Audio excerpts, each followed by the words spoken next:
পৃথিবীর সবকিছুই আপনার জন্য তৈরি, কিন্তু আপনি চাওয়া মাত্রই সবকিছু পাবেন না। হায়েস্ট স্যাক্রিফাইস, হায়েস্ট ডেডিকেশন, কঠোর পরিশ্রম, নাছোড়বান্দার মতো লেগে থাকার মানসিকতা না থাকলে আপনার সামনে থাকা জিনিসটিও অন্য কারো হয়ে যাবে। মুসা ইব্রাহিমের পিছনে কেউ ঠেলা দিয়ে তাকে এভারেস্টের চূড়ায় উঠায়নি। আপনার কি ধারণা একটা হেলিকপ্টার নিয়ে তিনি এভারেস্টে উঠে গেছেন? এত সোজা না সবকিছু। লাইফটা তো আর সেই ম্যাগি নুডলসের মতো না যে 2 মিনিটেই সবকিছু ঝটপট হয়ে যাবে।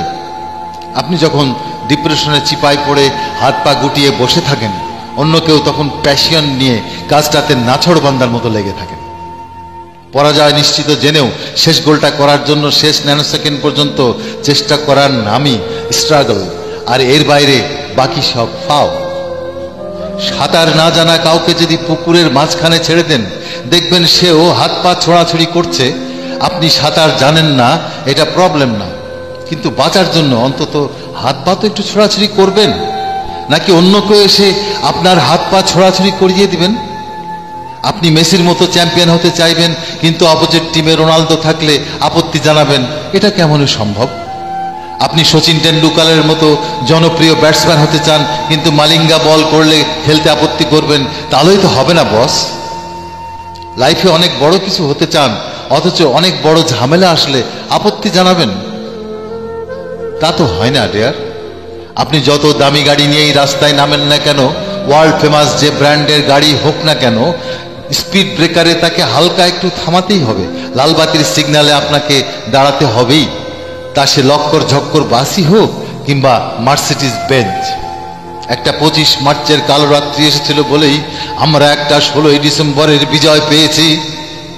পৃথিবীর সকল অর্জন আসে তুমুল বাধা পেরিয়ে, তুখোর গর্জনের ভিতর দিয়ে। মেসি যখন বল নিয়ে দৌড়ায় কিংবা রোনালদো যখন গোল দিতে যায়, তখন দেখবেন গ্যালারিতে চিৎকার শুরু হয়। কিন্তু মেসি কিংবা রোনালদো একবারও গ্যালারির দিকে তাকান না।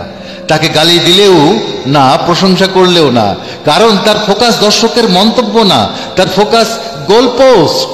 এজন্যই তারা সুপারস্টার। আপনি যখন ডিপ্রেশনে চিপায় পড়ে হাত পা গুটিয়ে বসে থাকেন, এরা তখন প্যাশন নিয়ে কাজটাতে নাছোড়বান্দার মতো লেগে থাকে। যার হাতে কিছুই নেই, তার হাতে অন্তত সময়টুকু তো আছে। একজন কোটিপতির সাথে গরিবের পার্থক্য টাকায়, ক্লাসের ফার্স্ট বয়ের সাথে লাস্ট বয়ের পার্থক্য মেধায়, রিক্সাওয়ালার সাথে পাইলটের পার্থক্য দক্ষতায়, অফিসের বসের সাথে পিয়নের পার্থক্য পদের ক্ষমতায়। অথচ একটা জায়গায় সবার সব কিছু সমান, সেটা হলো সময়। যার হাতে টাকা নেই, মগজে ভ্যালু নেই, কাজে দক্ষতা নেই, তাদের সবার তো অন্তত সময়টুকু আছে। কোনো কাজে কিভাবে কাজের সাথে এই একই সময়কে কাজে লাগাতে হবে, মূলত সেটাই নির্ধারণ করে দেয় কার পরিচয় কি হবে, কার লাইফস্টাইল কেমন হবে। বিল গেটসের নাম বললেই টাকা টাকা গন্ধ আসে।